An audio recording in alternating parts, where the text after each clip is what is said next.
Well, I think there's been a pretty substantial effort to think about new technologies that will help us get ready for our next pandemic, particularly with regard to surveillance, with regard to reporting, and regard to the development of diagnostics, therapeutics, and vaccines. So on the surveillance end, one of the things that I'm most excited about is the advent and increasing use of wastewater surveillance, which can give us really good ideas around the world of what might be happening.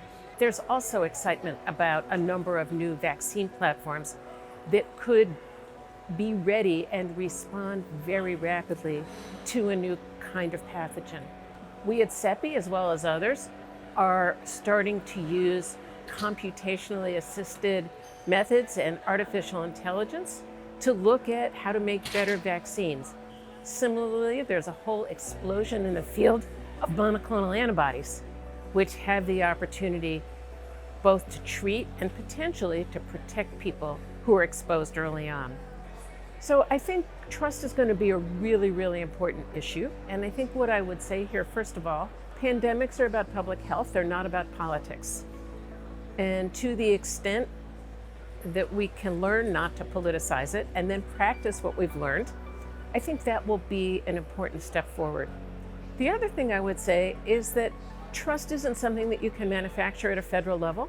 This is a huge country. It's an even huger planet. Trust really begins at the local level by thinking about who are the trusted messengers, who are the trusted informants, and how do you leverage those to help people understand what's going on and make choices to take behaviors to take care of themselves.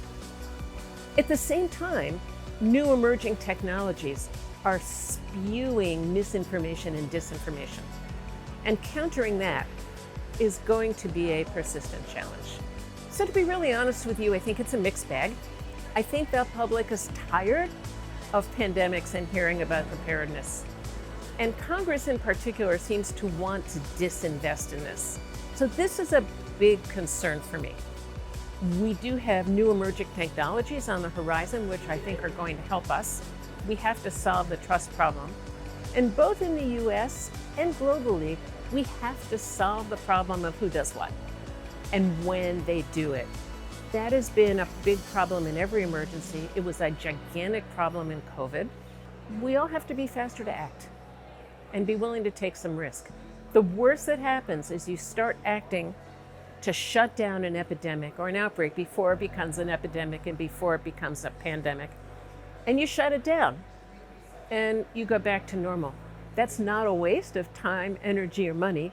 It is the responsible thing to do. And I think we need to communicate that to our publics and to our policymakers.